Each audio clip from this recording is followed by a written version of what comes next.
Republican Congressman Adam Kinzinger. I've seen you in many roles over the years, and here you are in a new role. You're taking a stand in a significant way today. You are just endorsing Joe Biden for president. You know, just for a moment, when you hear Kayla's reporting on him looking straight to the camera, him connecting with people. When you think about where you were, you know, superstar Republican congressman, and now you're here endorsing Joe Biden. Look, that's what's amazing is, so 8 years ago, I was called like a rising star in the Republican Party, and I didn't change what I believed. I mean, you know, you grow up, a few views change, you moderate a little bit, but I'm the same person. The party has absolutely left me because it's not swearing allegiance to any kind of principles or policy anymore. It's all about swearing allegiance to one man who did his best to overthrow a legitimate election, convinced a third of the American people that the election was stolen, and my 2.5-year-old son deserves to be raised in a country with as strong of a democracy as I've been raised in. So it was a no-brainer for me. And I just want to emphasize what you just said. You said you haven't changed. Right. So in other words, the rising star Adam Kinzinger, seen as future Republican presidential candidate, is the same guy. Yeah. Endorsing Joe Biden. Yeah, because the party no longer knows what it believes anymore. It's all based on, you know, what does somebody say at one moment? What does Donald Trump say? I've refused to swear allegiance to a man. My oath is to the Constitution. And again, to preserve this country and this democracy for my kid, to honor my grandfather who fought in World War II, I believe the right thing to do is to say we may disagree on some policy issues with Joe Biden, but the most important thing is defense of this democracy. And as a conservative, I'm committed to preserving this democracy. You know, Brad Todd, obviously you're a Republican strategist, and, you know, we hear about Trump maybe announcing his VP tomorrow or the day after. This is a guy who was seen as, you know, presidential candidate for the GOP, could be one day, not this GOP. But many who are in his position, a few of them are now possible VP candidates. They went a very different way than Adam Kinzinger has gone. So do you think that we're going to hear who that person is here in these next hours, day? I do. I think that Donald Trump loves a big moment and he loves a big stage. And I think this is the biggest stage perhaps in this campaign. This first debate's really important. I would be really surprised if we don't wake up Friday morning and know. And we might know during the debate tomorrow night. Now, would that surprise you, Bakari? You're giving a little bit of the quizzical Bakari look. No, I don't know if it surprises me a little bit. I think that first of all, Donald Trump's campaign staff or team deserves a lot of credit because they've actually kept the train on the tracks as well as it possibly could be. Susie and Jason have done their best to try to contain Donald Trump. You hear that they're trying to contain him tomorrow. If he is losing the debate, then yes, you will know who his vice presidential pick is.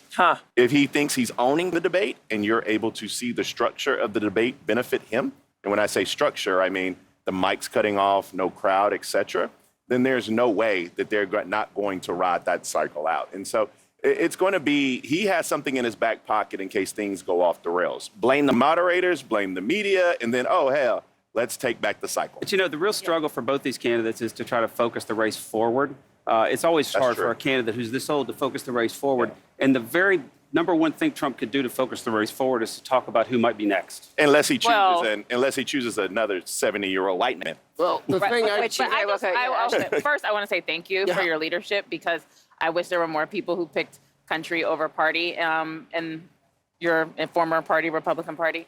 But I think that Donald Trump will, to Bakari's point, he'll pick, if things are going off the rails, if he feels like Joe Biden is giving it to him, really leaning in, talking to the American people, which I think Joe Biden will do and is really good at that. If you've ever interacted with him one-on-one, which most Americans don't get the chance to interact with the president, but if you do, one-on-one, that is when Joe Biden thrives. So if he can make the people who are watching that debate feel like he is in a conversation with them, sitting at their kitchen table saying, I understand your struggles, that could really work in his favor. And then Donald Trump will say, oh, A, B, or C is my vice presidential candidate. And Joe Biden to say, great, thanks for the news. Back to what I was saying, because regardless of who it is, he should use that same person to draw the contrast that they're not going to do what somebody sitting to my left would do. And that is stand up to Donald Trump and say the election was not stolen and I believe in democracy. I will go out on a limb and say he may be sitting to your left. I doubt he actually is, although maybe you moved down your evolution.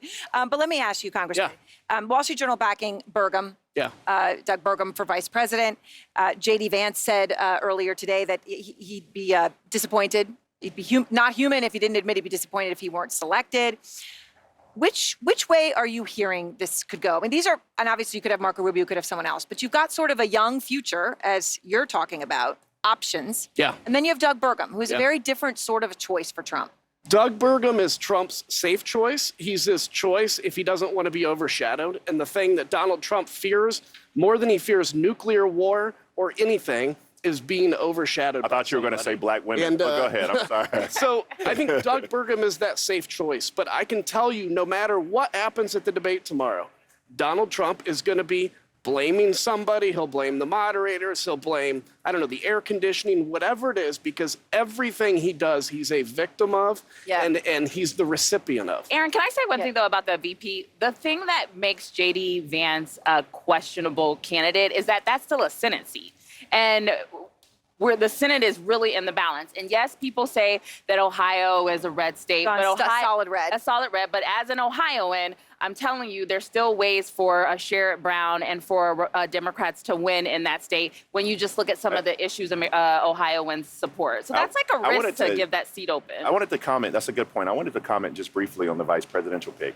I think Doug Burnham is a lot. It's very. I like him personally, but it's a very stale pick. I think that Donald Trump chooses a wild card that we're not talking about. I think he chooses Sarah Huckabee Sanders, or even if he really is serious about winning the White House, chooses a Nikki Haley. I think we're going to see something that is going to shock the conscience. I would also say this. As a Democrat, their only vice presidential candidate that gives me pause is Marco Rubio. That is the only. Marco Rubio, not J.D. Vance or. J.D. Vance is a lightweight. J.D. Vance contorts himself in the pretzels. He's adiaphorous. He fence sits. He doesn't stand for anything. Kamala Harris would literally shred him, shred Burgum. Marco Rubio is formidable because he's been in the stove before. He has, if Marco Rubio is able to talk to Hispanic voters throughout the country, not just in Florida, but Arizona, Nevada, it becomes a problem. And Marco Rubio looks like the future of the country.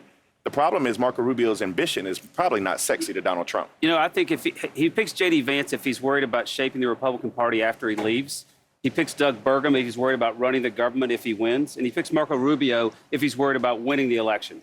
Well, of those three, personality-wise, I think we can all pick option C. But everybody from psychologically. I mean, but everybody would that way. agree that if he chooses Nikki Haley, that this is a completely different race, right? Yeah, I don't know if she'd take it, but I'll tell you. Really? One thing we can guarantee, yeah, maybe. The one thing I can guarantee is Donald Trump will not make the pick that's the best for the party after he leaves, because the party to him is not something that he believes in. It's not policies that I believes in. It is a tool for him to gain power and drop these convictions against I him. want to ask you about something.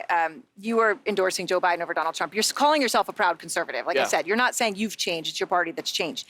President Biden responded to your endorsement. He said, "This is what putting your country before your party looks like. I'm grateful for your endorsement, Adam." Now, there are major Republicans who have said they won't support Biden or Trump. Right.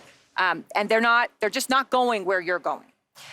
Why did you feel it was so important to take that extra step? Because I think when you say, I'm not going to vote for Trump, but I can't support Biden, it's honestly cowardice. Because what you don't want to, you're like, oh, I still want to be viable in the GOP. Look, I'm sorry, there are third-party candidates in America. It's your right to vote for them or to write somebody in. But it is really between Donald Trump and Joe Biden. And if you think Donald Trump is as dangerous as I do, as people like Mike Pence has said he is, then the difference is a policy difference with Joe Biden. And policy, we're going to debate these same things in 100 years. A threat on democracy is something that can really damage us now to a point where we won't even have the luxury of debating policy differences. That would be an ending that none of us at this table, right, who all live loving moments like this because of the debate and the conversation. Thank you all very much.